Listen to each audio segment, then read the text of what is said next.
ओम शांति। अव्यक्त बाप दादा के मधुर मधुर महावाक्य सुनेंगे। ब्राह्मणों का मुख्य धंधा समर्पण करना और कराना है।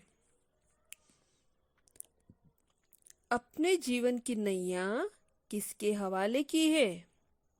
बाप दादा पूछ रहे हैं कि अपने जीवन की नैया किसके हवाले की है? शिव बाबा के। श्रीमत पर पूर्ण रीति से चल रहे हो? दूसरा सवाल कर रहे बाबा, श्रीमत पर पूर्ण रीति से चल रहे हो? श्रीमत पर चलना अर्थात हर कर्म में अलौकिकता लाना। शिव बाबा के वर्षे का पूरा अधिकारी अपने को समझते हो? जो वर्षे के अधिकारी बनते हैं उन्हों का सर्व के ऊपर अधिकार होता है। यह कोई भी बात के अधीन नहीं होते। अगर अधीन होते हैं देह के संबंधी व देह के कोई भी वस्तुओं से, तो ऐसे अधीन होने वाले अधिकारी नहीं हो सकते। अधिकारी अधीन नहीं होते।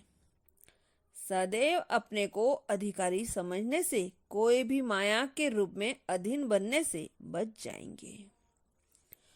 हमेशा ये चेक करना कि अलौकिक कर्म कितने किए हैं और लौकिक कर्म कितने किए हैं। अलौकिक कर्म औरों को लौकिक बनाने की प्रेरणा देंगे। सभी ने यह लक्ष्य रखा है कि हम सभी ऊंचे ते ऊंचे बाप के बच्चे ऊंच राज्य पद प्राप्त करेंगे। वाह, मिलेगा वही ठीक है। जब ऊंचे से ऊंच बाप के बच्चे हैं तो लक्ष्य भी ऊंचा रखना है। जब अविनाशी आत्मिक स्थिति में रहेंगे तभी अविनाशी सुख की प्राप्ति होगी। आत्मा अविनाशी है ना। मधुबन में आकर मधुबन के वरदान को प्राप्त किया। वरदान बगैर मेहनत के सहज ही मिलता है।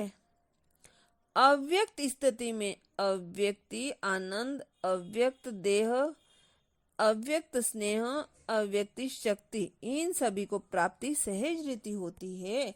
तो ऐसा वरदान सदैव कायम रहे, इसकी कोशिश की जाती है। सदैव वरदाता की याद में रहने से यह वरदान अविनाशी रहेगा।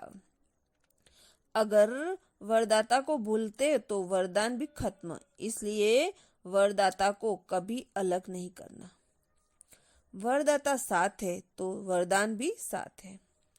सारी सृष्टि से सभी से प्रिय वस्तु शिव बाबा है।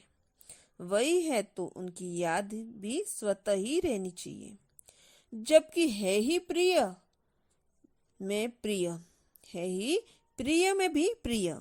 एक तो उसकी याद भूलते क्यों? जरूर और कुछ याद आता होगा। कोई भी बात बिना कारण के नहीं होती।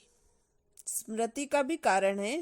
विस्मृति का भी प्रिय वस्तु दूर हो जाती है। विस्मृति का कारण है अपनी कमजोरी। जो श्रीमत मिलती है उन पर पूरी रीति से न चलने के कारण कमजोरी आती है और कमजोरी के कारण विस्मृति होती है। विस्मृति में प्रिय वस्तु भूल जाती है। इसलिए सदैव कर्म करने के पहले श्रीमत की स्मृति रख फिर हर कर्म करो तो फिर वह श्रेष्ठ होगा। श्रेष्ठ कर्म से श्रेष्ठ जीवन स्वतः ही बनती है। इसलिए हर कार्य के पहले अपनी चेकिंग करनी है। कर्म करने के बाद चेकिंग करने से जो उल्टा कर्म हो गया उसका तो विकर्म बन गया। इसलिए पहले चेकिंग करो फिर कर्म करो। ईश्वरीय पढ़ाई बहुत सहज और सरल रीति किसको देने का तरीका आता है। 1 सेकेंड में किसी को बाप का परिचय दे सकते हो। जितना औरों को परिचय देंगे उतना ही अपना भविष्य प्रारब्ध बनाएंगे। यहाँ देना और लेना तो गोया लेना ही है ना। जितना देते रहो उतना समझो हमने लेते हैं। इस ज्ञान का भी प्रत्यक्ष फल और भविष्य के प्रारब्ध प्राप्ति का अनुभव करना है। वर्तमान की प्राप्ति के आधार पर ही भविष्य को समझ सकते हो। वर्तमान अनुभव भविष्य को स्पष्ट करता है। अपने को किस रूप में समझकर चलते हैं तो मैं शक्ति हूँ, जगत की माता हूँ, यह भावना रहती है। जो जगत माता का रूप है उसमें जगत के कल्याण का रहता है। शिव शक्ति रूप में कोई भी कमजोरी नहीं रहेगी। तो मैं जगत माता हूँ, मैं शिव शक्ति हूँ, यह दोनों रूप स्मृति में रखना, तब मायाजीत बनेंगे और विश्व के कल्याण की भावना से कई आत्माओं के कल्याण के निमित्त बनेंगे।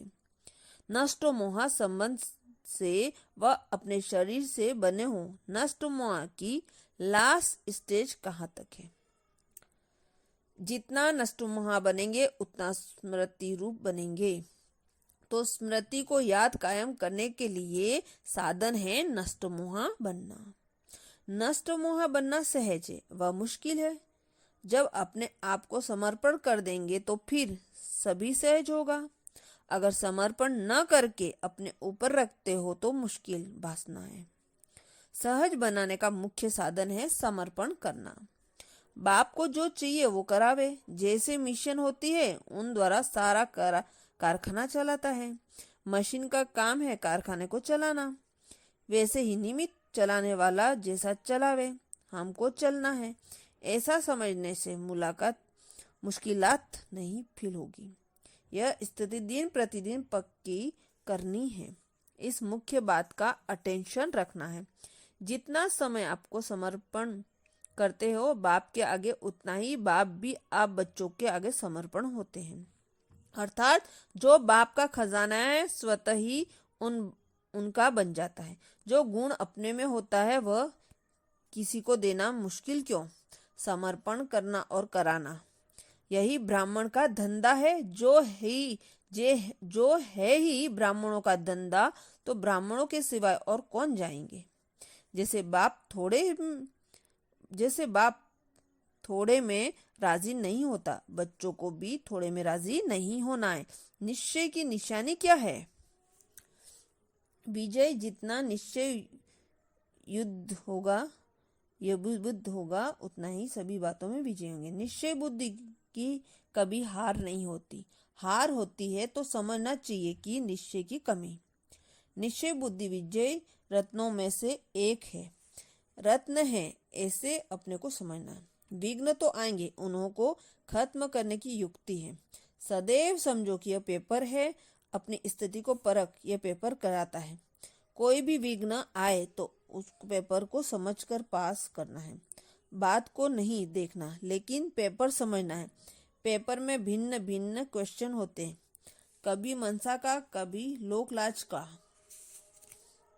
कभी संबंध का, कभी देशवासियों का क्वेश्चन आएगा, परंतु इसमें घबराना नहीं। गहराई में जाना, वातावरण ऐसा बनाना जो न चाहते हुए भी खींच आए। जितना खुद अव्यक्त वायुमंडल बनेगा, बिजी रहेंगे, उतना स्वतः सभी होता रहेगा।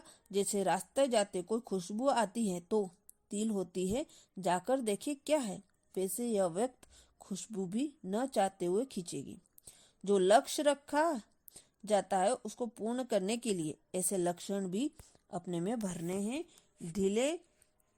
ढीले कोशिश वाले का तक पहुंचना। कोशिश शब्द ही कहते रहेंगे तो कोशिश में रह जाएंगे। एम तो रखना है कि करना ही है। कोशिश अक्सर कमजोरी है। कमजोरी को मिटाने के लिए कोशिश शब्द को मिटाना। निश्चय से विजय होती है, संशय लाने से शक्ति कम हो जाती है।